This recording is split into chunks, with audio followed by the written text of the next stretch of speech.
it's me, Jacksepticeye, and I'm here, and I just wanted to tell you guys a story. Again, a different story than usual, but it's one I haven't told in a long time. My father, Gary O'Brien, had been skiing since he was 17, I think, on Mount Snow in Vermont. I heard he went around. I know he lived in Hawaii for a long time and started a family. I have a sister who's a decade older than me, but I've never met her. Her name's Danielle. Apparently, when I was born, my mom lies a lot, so I don't really know the true extent of it, but I know that my father does occasionally bottle things up and then fly off the handle. Like one time he walked around and smashed my keyboard, ripped all my books apart, and threw knives with Olympic level precision across the room at the wall and got them all in. And he only really hit me twice in my life. In my childhood. He's hit me a few times afterwards, and I beat the fuck out of him. So, I'm 9 years old, and it's my first ever sleepover with my dad. I have my friend Tyler with me. Me and another 9-year-old named Tyler, who also has one of the oldest names in history, his last name. And we have the biggest prominent Irish names. And we're driving up this mountain. You have to go up one mountain, hogback, then you have to go through a little valley, not down, but through a little valley, then up another mountain, then through a little valley, then up another mountain to get to where we lived in the ski chalet my dad was staying at with the captain of the yacht for the DuPont family, which I heard eat babies.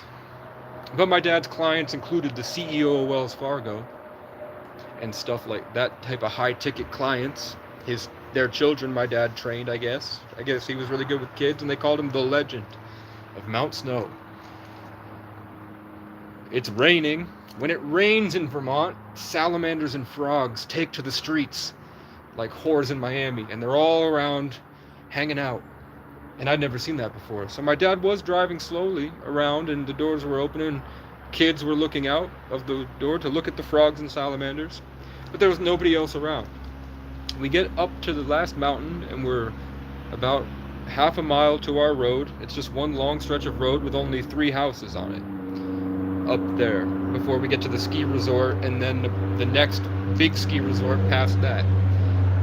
Back then there was a completely abandoned ski resort that we lived right next to that we used to sled down and hang out with the dog at. My dad does use his blinker. Lights flashing. While the lights are flashing, we're waiting. A cop speeds by.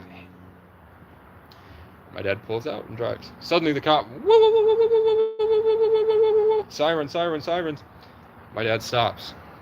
Long pause. The cop approaches the window in the rain. My dad rolls down the window. The cop says my dad didn't use his blinker. I remember going, what the hell? What the hell, Leon? He did use his blinker, but I didn't say anything because I was 9 years old, and I didn't really speak that much back then. I spent most of my childhood completely alone with no one but my Legos, so I didn't speak much at all. My dad's like, I did use my blinker, I don't know what to tell you. The cop then reaches into the car to grab the keys. My dad's like, what the fuck? Rolls the window up. The cop, still trying to grab the keys, locks his shoulder in the car. My dad, hopefully thinking, let's get the fuck out of here to safety, because the cop had his hand on his gun and was reaching into the car with no grounds to do so. So hopefully my dad was thinking, let's get the fuck out of here and go up to the hill to where there's cameras, because this cop is trying to kill me. So my dad, like a cartoon, hits the gas in reverse. The cop's legs are waving in the wind until my dad stops. Suddenly, what the fuck? There's 7 cops there. Just magically. The cop didn't call backup or anything. Cops are just there. They were always there. What the fuck? Maybe they saw my dad driving and were like, let's all meet him at that intersection. I don't know. Why was that cop speeding, but the other cops were there? They ripped my dad out of the car. I hear scuffling. I hear my dad screaming. Then, cop comes around not to Tyler's side, but to my side, and they grab me. So they knew which one of the kids was me. They knew which one of them was his son. They grab his son, which is me, and they yank me out of the car like they love to say, I'm going to rip you out. They rip me out of the car, and they drag me in front of my father, and he's there like Jesus on the cross. They like really hurt him. They're saying, apologize for being a piece of shit, apologize for being a bad father. And I don't remember what my dad said. He might have said, sorry, or stop, or whatever. I remember feeling the fucking mace from the rain hit me, and then I had a pain in me for the rest of the night. They take me and they bring me home, and I spend the night at Tyler's. My dad eventually went to jail, I think for maybe 3 years. I don't remember how long he was gone for, but he was in jail for a while for that. Since then, I've gotten calls from him drunk 20 years later, or 15 years later, and he's just screaming, get away from the cops, run, run, and he's saying what they made him say over again. And then he just hangs up. And I'm like, I don't know what he's doing. I don't know what the fuck that was. A plea for love? I don't know. After that, my dad ceased functioning. We lost all of our properties. We lost any chance of getting back to riches because my dad couldn't function. We couldn't make enough money to keep the rent going at Skips. So we moved into he spent his retirement money on internet scams. And then the rest, he bought a shitty RV with the rest of it for way too much. You can get the same RV for $2,000, but he spent 10 grand on it because he can't think. I'm put in similar positions now with the Crows and Cops and Trauma. After that, he went back. He got Skip's Black Lab because the Black Lab loved my dad more than Skip.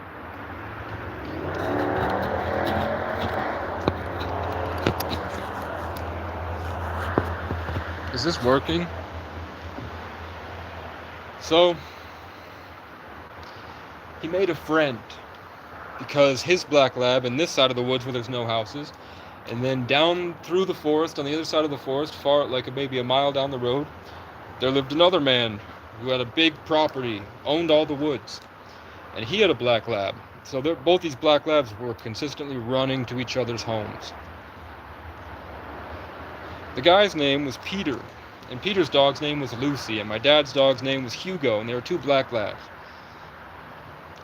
Peter owned a very successful motorcycle company and made a lot of money,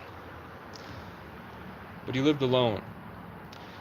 I would often see Peter walking around Shaw's with a woman who was a third of his age, like 20, hanging out with Peter, and they were just walking around Shaw's together. And people go, that's Peter's girlfriend. And then I saw him with, young girls.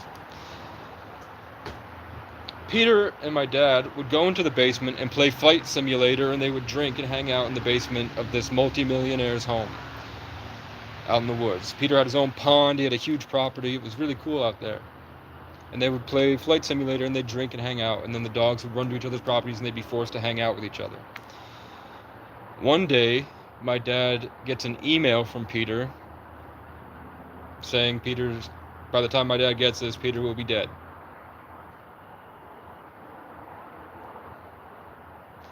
So, my dad goes over to the property, and Peter was laying outside his property with no head. Peter had shot himself in the head outside his property because no one would ever love him because he was old and his money skewed their perception of him. There were gold diggers out to get him. It was the only love he'd ever have for the rest of his life.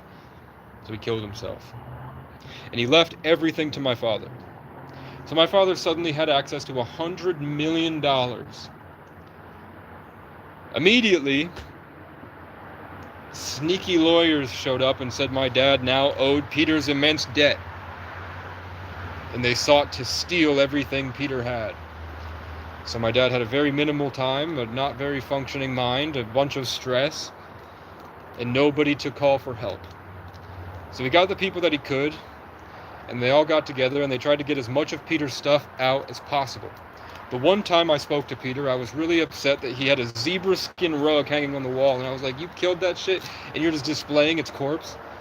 And Peter laughed about it. So I took the zebra rug, because it was cool. But my dad got a bunch of motorcycles, because Peter had a motorcycle company. I'm sure he got a bunch of other cool stuff, but he had no place to put it. So eventually he sent it down to, I mean, we spent a couple, maybe a month. We spent the winter there, I remember. And it was nice, it was cool. I remember sleeping there and listening to Marshall Mathers LP2 over and over and over again. I brought my friend Ryan there, and we hung out and ice skated on the rink, and it was really fun. I built Legos and I watched Treehouse Masters, and I remember dreaming, one day I'm going to build these really cool tree houses. And I'm going to live in a tree house, and I'm going to build a forest full of tree houses, and I'm going to live in a tree town. While I built with my Bionicles and my huge tub of Bionicles alone.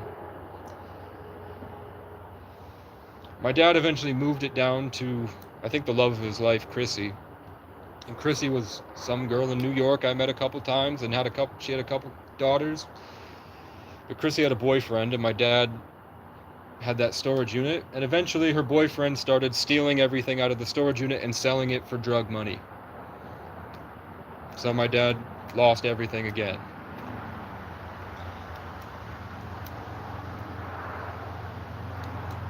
So we lost upward, including the triplex, with the 40 cabins and the 4-story barn, the ski chalet. Check out these crows. There was about 20 of them. The ski chalet, the cabin. The ski chalet was $300,000. The triplex with the cabins, upwards of millions of dollars of potential to open a motel, especially now that we have the homeless situation. If we had gotten that then, we would be millionaires. Tens of millionaires. Plus Peter's estate, which was, my dad suddenly inherited $100 million that we lost immediately. They stole our inheritance. Which maybe we can find some legal loopholes soon. I will try to delve into that and get us back what was rightfully ours.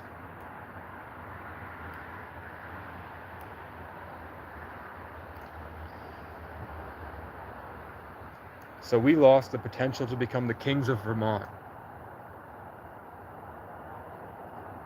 With $100 million, I would be governor tomorrow. And this would be my state. And I have the network of people that I would employ.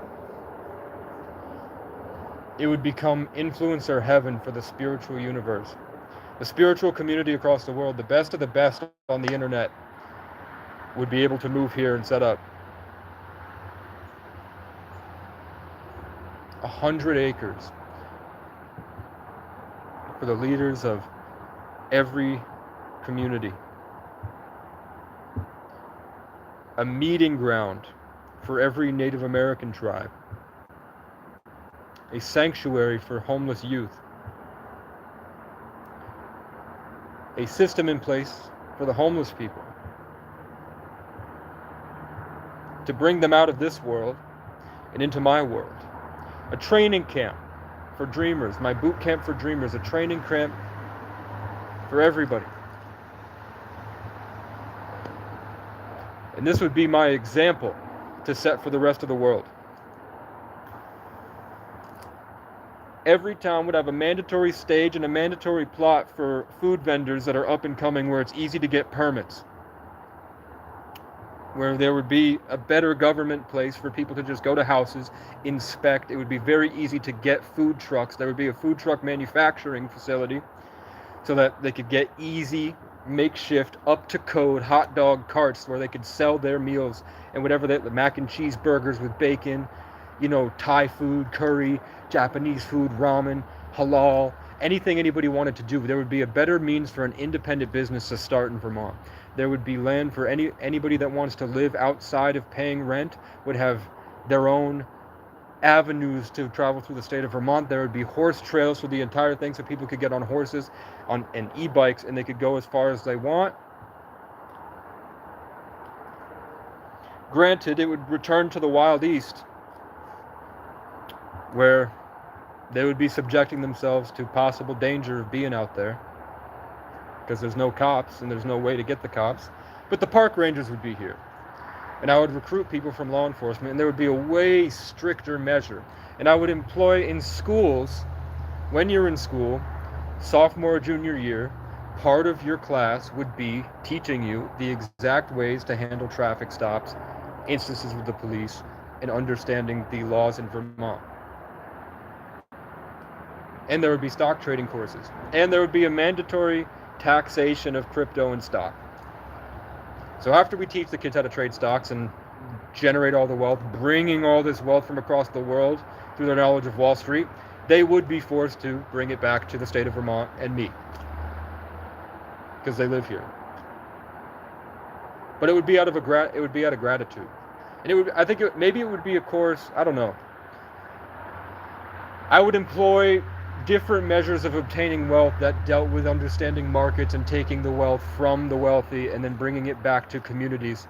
And hopefully I would at that point I would create a curriculum based around community. I would have the natives and the indigenous tribes come in, and that would be mandatory in schools to teach this connection to nature and ground these sacred teachings of community, to hopefully instill in the youth a sense of community and a love for progress and betterment with this natural humility, such as putting boxing rings and safe boxing in the school, stuff like that. Stop breeding pigs and start breeding real people that can have fun. Because the Masonic tradition is to create pigs, turn the people into pigs. They can't think, and all they do is eat slop, shit, and do the bare minimum, working for the government. I would have to find a way to stop these angsty people from overthrowing me, because everybody seems like people that aren't me are obsessed with power. And I'm obsessed with responsibility and making the world a better place. So I know I have to do it. Every time I make a post on Facebook, I have tons of hate messages saying, "You ain't a real one, but you capping, you goofy ass mother, you ain't goofy." And I'm like, it sounds like you're the one capping, brother.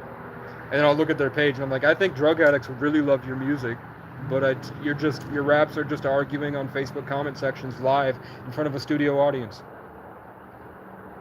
You don't have shit I would listen to. You're a complainer. Those are your raps. You're like, someone dissing me? Don't you know who I am? And then my raps are like,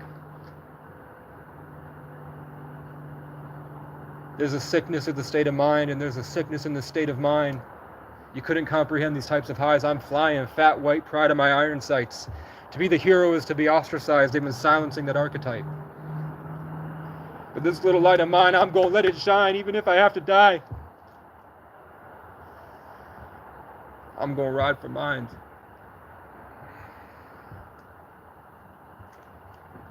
You know what I'm saying? So I called the Wilmington police tonight, and I was like, I want their opinion, and then they hung up. I was like, is there anybody there that was around in 2009? And then I told them what the police did, and they're like, call back tomorrow, and I hung up. I tried to call Morristown PD, they hung up. Tried to call the state police, they sent me to their voicemail. Because we have an instance of somebody that's staying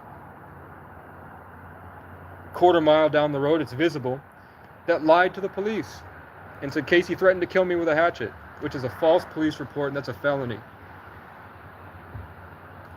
So I'm going to try to get justice for that and hopefully discredit her for the other lies that she's told that I'm currently going to court for, where my lawyer takes the judge's side. My lawyer does not speak to me, and then when we get into court, my lawyer cuts me off and goes, he doesn't want a plea deal. And then they scoff about how being homeless. He's homeless. He has charges in other counties for trespassing. And then the judge yells at me, man. He fucking yells. He barks like a little chihuahua, and he cuts me off when I'm trying to speak. Then I have another judge in Brattleboro, and the only charge is that I was mean to my mom on the internet. No, that's been dropped. The only charge is that my mom texted me, and then I texted her back. That's my charge, and it's been 3 years now. And the other charge is that the lawyer that didn't text me my court date, and then I missed my court date and didn't know about it, and the cop showed up and did some seriously illegal things to me that every AI I've mentioned says was seriously wrong: excessive use of force, mandatory determination of those police officers. And the cops want me to write a written apology, and they want me to pay for equipment that wasn't damaged. And I'm pretty sure, with God, let's pray that in the end they will have to issue me a lot of money in a lawsuit. And they'll have to give me a written apology, and that fat, racist, rapist pig will be fired, and hopefully we can whip him down the streets naked so his little chode he forced women to suck will be exposed, and his big fat belly he's so proud of pressing against people will be visible for the entire community that throws homeless people in wood chippers. The first time I went there, a fat cunt at the gas station told me, "We feed our pigs real well here." And I was like, I just want food, man. You can never know real prejudice until you're hungry and cold. The only way to experience true prejudice is to have none of your needs met and no way to get your needs met, and you have to appeal to people who show you that prejudice. That's the only real way to experience it in today's age. You can have Nick Fuentes talking shit about everybody but Catholic straight whites, but you don't feel it until you need to walk into a business and go up to a fat, bald piece of shit and ask if the food he's going to throw away can go into a separate bag for you tonight. And have him spit on the fucking ground in the store and say, "Get the fuck out of here, junkie." And then you have to go in sub-zero weather to your car, build a nest, hungry, and you have to use your own cells for heat and vibrate the whole night, trying to figure out a way to make a song that will make people believe in your cause so that they send you money. Because you can't get a job because they won't hire you. Your car is on its way out, and people are trying to kill you every single day. They're swerving their car at you, they're smashing your side mirror, they're shooting at you, they're taking power tools to your car and shredding it. They're calling the cops and lying, and the cops show up and they don't care, and they're going to find a way to get you. And that happened it's been 4 years now. I've been to jail a total of 30 days, and I've committed no crime. The crimes are, they say, "Junkie, you can't stay here." And then a hurricane shows up, and the only place I can go is there. A crime was I bought a charger, then they canceled the order after I left, and then said I stole it after I bought it. The charge is, it's going to be negative degrees. No, it's going to be 10 to 17 degrees. I'm sleeping in a tent, and the tent doesn't have any stakes, and it's tied to a branch, and I'm curled up with only one blanket in a mud, and I'm surviving because they've trespassed me from everywhere that has an outlet.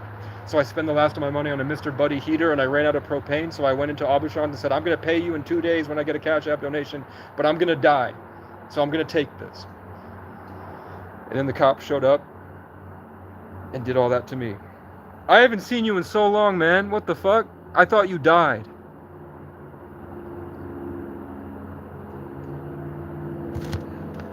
Yeah, bro. It's every day, bro. It's every day, bro. They shot at me last week. There's a truck that pulls up, and some guy in a truck takes a picture of me and drives away. They show up. They know that I talk about these names where I say that people named Brian, Alex, Vincent, Casey, all these people with the same names keep approaching me. And it's confusing, and they follow me through stores, and they go up and they tell me things about what I'm searching on the internet. They like make a joke to somebody else with saying the exact thing I searched on the internet and then looking at me. Of course it's still happening. And they're able to do it with an AI. So that doesn't sleep or eat. But look at what I've survived, and look at where I am. Look at this view. No matter what happens to me, this view is healing. I'm just so grateful to breathe, man. No matter what they've thrown at me, no matter even though my brother froze to death on the main street while hundreds of people drove by him crawling and begging for help and nobody helped him, even though my parents have been destroyed and they're never coming back and I've lost everything, I got a victory against the crows today. You know what I'm saying? Here's my little bird. You heard him? So I'm just grateful. I'm grateful, and even though I'm very degraded psychologically and physically at this point, because they twisted my brakes off my bike and I crashed down a huge hill because I didn't have brakes, so now I can't do push-ups and it hurts to shovel. I'm still going. I got my chargers here. I have to leave the property because of rich people in New Jersey, so I have to wait out this the transition of property from this guy to the owners, and then I have to call the owners and be like, hey, do you want free labor? I have to worry about these punk kids in their Subaru. There was a shootout here. There was a shootout right over here. Groups of children shot at each other.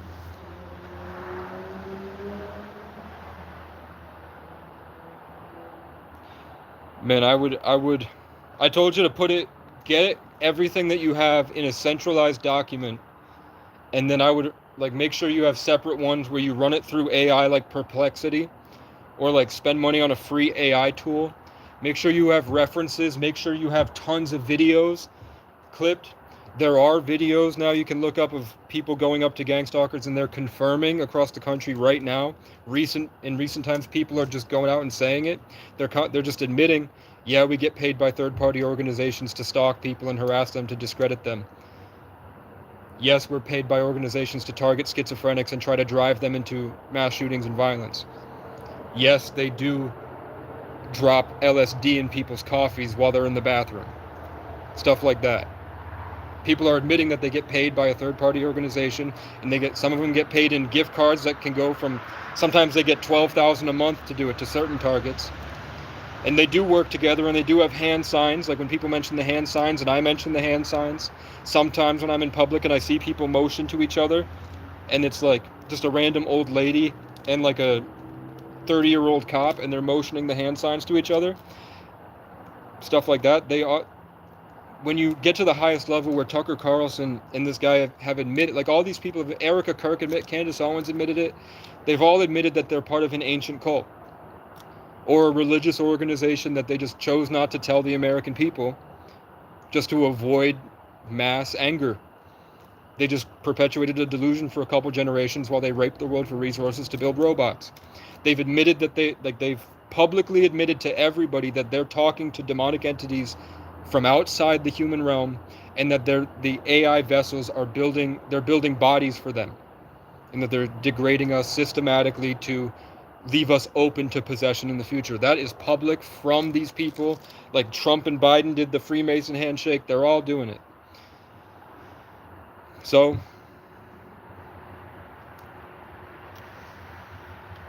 if that's true, man, they don't freak out, but you know that if that's true,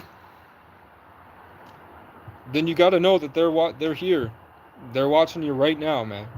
If that is true, they're there. And every time you get radicalized, they're outside your house. Don't shoot them. Don't freak out. Don't build any bombs or anything. But understand that if that's true, and I feel like that's true for me too.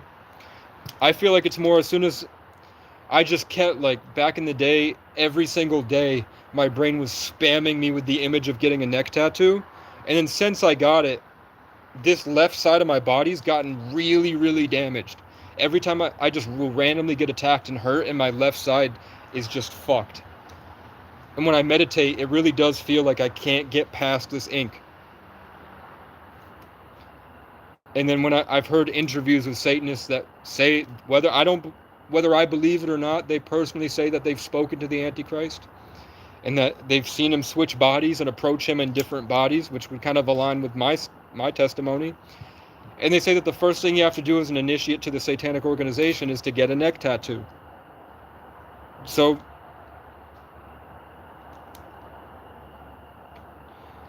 I mean, you could say they could be spraying chemtrails with nanoparticles and controlling it remotely through 5G.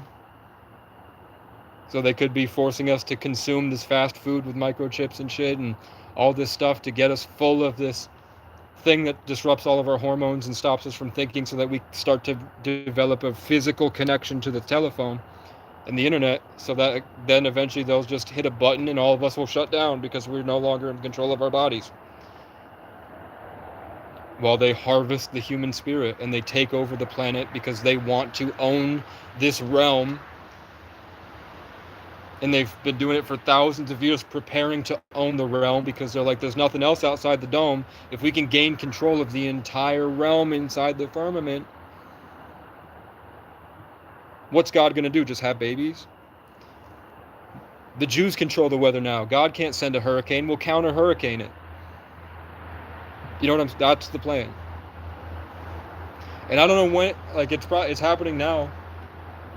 Or something else is happening, and they've promoted this on the internet to mislead us from something. I don't know. But I missed you, man. I was worried about you. I was worried you got killed, or you had a psychotic break and were in jail or in a hospital or something. Everyone watching should get a passport. They should start getting good sleep at night, rest. They should clean their whole house. They should start taking supplements, omega-3s and multivitamins. They should build a solar panel over a little shed to grow microgreens and start growing their own food.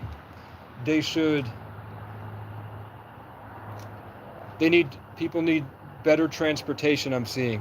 Like, people should start investing in trucks, I guess. Is what I was being shown, is that people need to start getting trucks.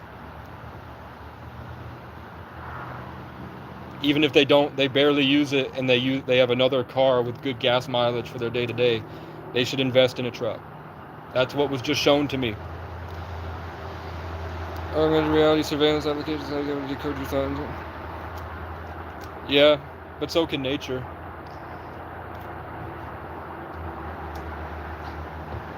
I don't know what to do about it, man, but I can tell you that there are things you can control. You know, like, make sure you're taking care of yourself.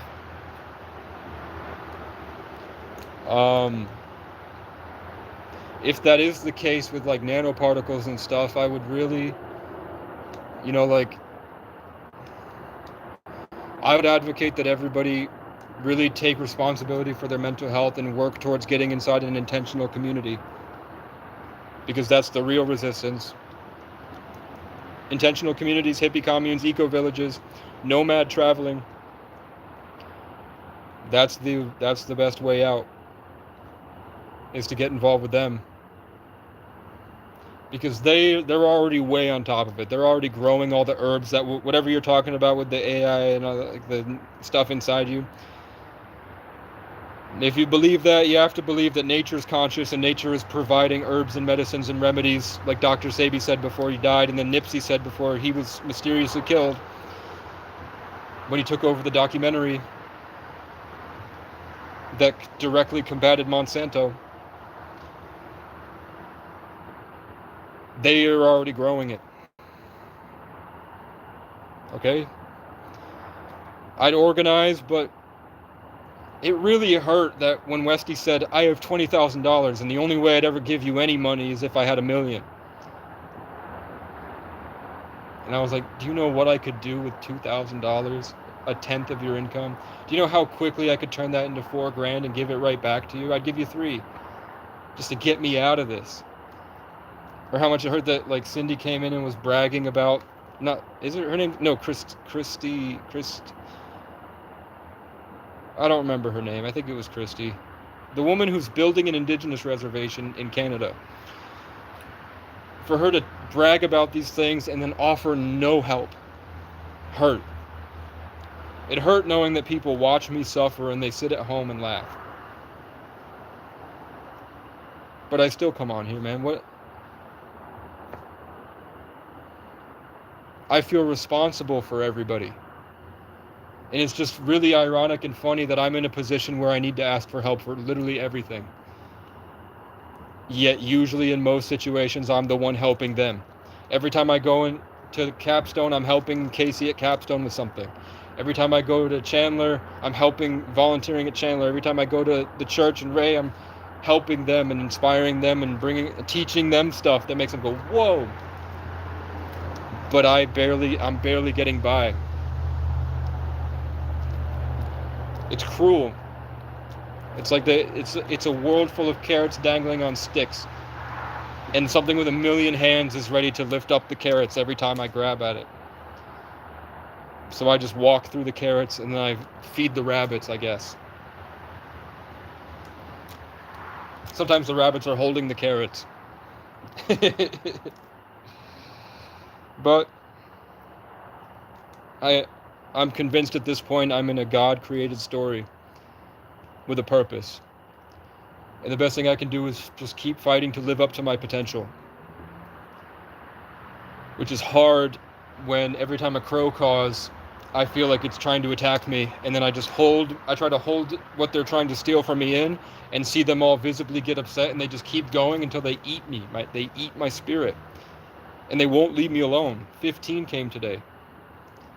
And I got some progress. Like I've been going to this martial arts class sometimes, and I picked up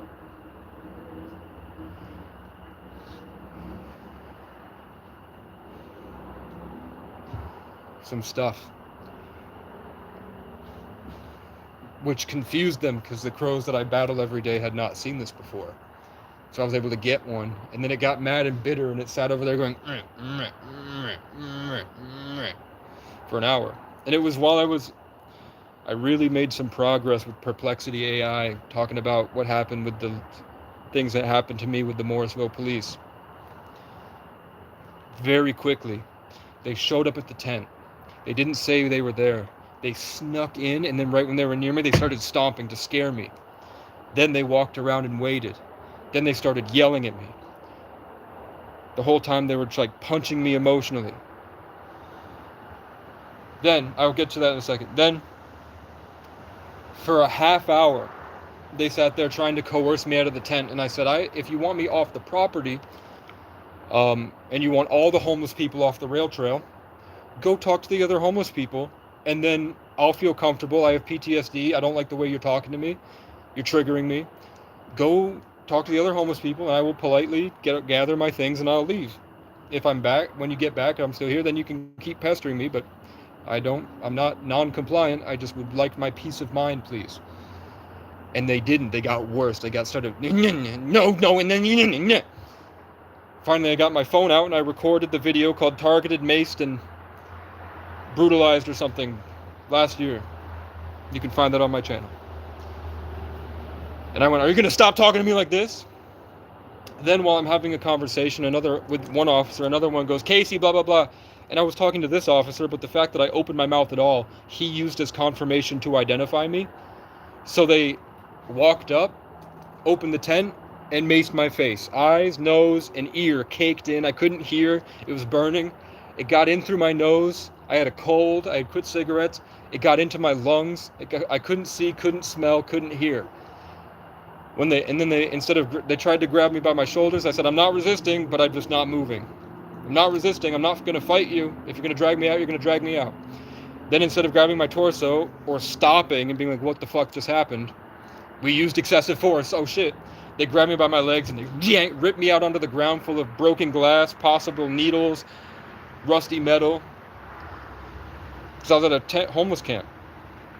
So, and the fact is, at that point, they had not properly identified me. They admitted they'd never seen me before. So that could have been anyone. They said they wanted all the homeless people gone. They didn't know which one was me. They just had a hunch. So that could have been Bob Saget from Timbuktu, you know what I'm saying? that could have been Leslie Knope from Pawnee, Indiana. That could have been Charles Dickens, for all they know. They could have been Hugh Jackman in there. And they ripped a stranger out, maced him, and then I'm not resisting. I'm saying in the video, you can see I'm not resisting, even though they're going, stop resisting. I'm like, I'm not resisting. One officer had no problem putting my cuffs on. The other officer admitted he put me in a painful wrist lock. He used excessive force to cause injury. That's an assault. And then put the cuffs so tight, I had an open wound. I bled. I was bleeding from my wrist. He put it so tight. Then I go, I can't breathe, please just grab the water. Instead of grabbing my water, which was in plain view where he could see it, instead he goes to the other side and starts searching my tent for drugs, which is illegal. He's searching my tent illegally, throwing my shit out. Then he's like, okay, and then he grabs the water, but he also grabs a bottle of grape soda. And then one officer goes, I wouldn't want to pour that in your eyes. And I can't breathe. I'm dying. Then finally they hold the water at their crotch. So I have to get it all over my face. And that was the funny joke. I had to drown myself with the water in my eyes, nose, mouth, ears, down my throat, into my lungs, trying to get it out. Because Lamb was on this side and my ear was caked, I didn't hear him call an ambulance. I don't know. In the video, you can hear him call an ambulance. I couldn't hear him. So I'm like, did you call an ambulance? Because I know I might die here. Then they lift me up and they carry me out several times. I had to get back down on the ground and have them do it again. I start crying because I'm like, I know my dad's going to see this. But it was a fight I couldn't win. If I fought those police, I'd be in jail. I had to let them do that to me, to live. But I cried because I knew my dad would see it. So then they carry me out. At the very end, I'm like, help me, I can't breathe. I'm like, help me to the ambulance, and they're making jokes about it. I can't see, I can't breathe, I can't hear. I'm disoriented and traumatized and triggered and freaking out. One officer is leading my arm up, and I hear them getting the ambulance down, so I'm like, okay, so I take a step forward. Audette, who put me in the painful wrist lock and did all of that to me, goes, wait! And he rips my arm backwards, and it really hurts, and I go, fuck you, and then there's phlegm in my shit. So I spit, and I spit this way, and he was over here, but he heard me spit, and he tackles me into the ambulance, and he chokes me for 10 seconds. Full on choking me out, and I'm like, your world is over! You fucked up, Ron! Because he's choking me. And he goes, no, your world is over. I rape women. Then they bring me to the ambulance. Ron takes off his body cam, gives it to Lamb. I can see that, at least. Now I'm in the ambulance. The nurse is tending to my wounds a little bit. I show him how I'm like, I'm in pain, it really hurts, my cuffs. And Lamb is like, well, I'm not doing shit now. Refuses to help my cuffs. I will get to it in a second, bro. The nurse was like, Lamb was saying your cuffs aren't that tight, and the nurse was like, I mean, his cuffs are tight. And the nurse admits my cuffs were tight. I had an open wound, I was bleeding. They cut my arm with how tight the cuffs were, bro. Then I said something like, now the body cam is mandatory. You can't delete this one, bro. They take me to jail. I already said it yesterday, but they had to send another person in to fix my cuffs so that there wasn't any evidence of what they did. And then they admitted if I was of another race, they would have done worse to me. They said that they didn't know who I was, that's already an improper arrest. The entire thing shouldn't have happened because they didn't know who I was. They had no confirmation of my identity until they maced me. And they didn't even know then. They had no idea. It was a dark tent. Could have been anybody. And then they threatened me. They hurt me afterwards. They weaponized mental health against me. They tried to create situations where they could arrest me. They trespassed me from everywhere they could. And eventually I pretty much froze to death. And I had to carry a cart 11 miles in the snow. Through a foot of snow, I dragged a tractor supply cart with blisters all over my hand. I dragged it through negative 40 degrees, 11 miles up to another place, and I hid there for a month until it was going to be negative 60 on that mountain with the wind chill, and they shut the electricity off on me to kill me. And I had to struggle to fight to find another outlet, and I survived until the police were like, I guess we'll just pay for you to get a motel, and we'll bring you 70 miles to the city. and leave you there in a motel for a couple days and you can figure shit out. But you can't be here. And now they're saying they want to charge. They said that the nurse that was in the ambulance with me tending to my wounds was also out there wiping the stuff off of him. And then he also, even though in the police report it says it hit his neck and ruined his equipment, a week later he said to everybody around that I spit directly in his face. And then the sheriff's department also said that he personally had to clean off Audette's face, implying it had not hit anywhere on his body. Yet they're still trying to charge me hundreds of dollars for new equipment, and they want a handwritten apology as a fuck you, because they know what they did was wrong, and they just want to get me more.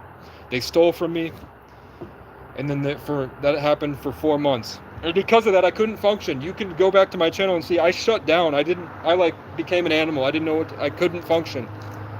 I became stuck trying to reclaim what was stolen from me. Inside, like the sense of peace and everything that I had before that they ripped out of me with trauma, I was struggling to put it back together, fighting. And then a couple months later, my brother froze to death. And I have to live every day knowing that because what the cops did to me, I did not get to a position, I did not have a chance to be there for my brother, which probably would have kept him alive. The whole point of that journey was to find a place for him to get out of his life, because he was fucking hanging out with homeless people that were giving him crack at 22. Because this community wouldn't welcome me because I was homeless and they kicked me out, and I was kicked out of everywhere I went, I couldn't find a place for them. And now I can never get a place for them. And the same thing is happening to my family. I know I have no obligation for them and they don't deserve it, but if I have the potential to do something and I don't, I feel responsible for the consequences. So I'm still trying. But I just struggle with, do they deserve it or not?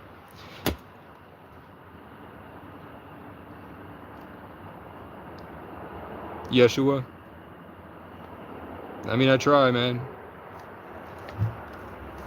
So that's where I'm at. I'm just making songs. Haven't really written one, but I've been working with the guitar a lot. Now I have to leave the property, and I don't know what to do next. I have to get a job because people didn't donate to my GoFundMe. I don't know. I was expecting something. It took me a year to ask, but it's fine. I'm just waiting on God. So, we'll leave it there. Aloha! Hey! Can anyone see? Can anyone see? What's up, Rifa McDaniel? Like my sister Danielle. And then the guy I performed the song Hawaii to, his last name was McDaniels, but then he changed it to my mom's last name. Crazy, right? And then the first house I ever lived at, it was me, my dad Gary O'Brien, Casey O'Brien, and then my sister Danielle. And then the first family that moved into our triplex was Brian Moore, Tyler Moore, and his wife Danielle Moore.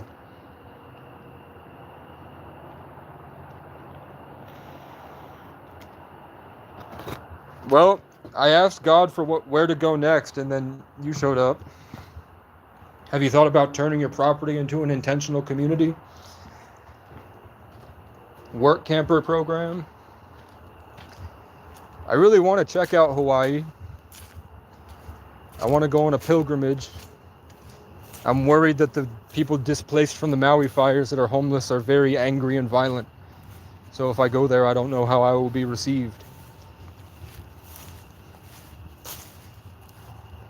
Kind of wanted to work out for 6 months and get stronger and more fit. You rent. Big Island. On my Facebook profile picture, I put that I was at the Big Island in Hawaii to throw people off. I also messaged the girlfriends of every guy that was trying to cheat on their girlfriends with my girlfriend in the past 5 years. When I dated her from 2019 to 2021, dozens of guys tried to cheat on their girlfriend with mine. So I messaged them all. And I'm getting a lot of hate for it. They're freaking out. They're ignoring me. They're calling me names online. She's freaking out, calling me insane and a liar. What to do next?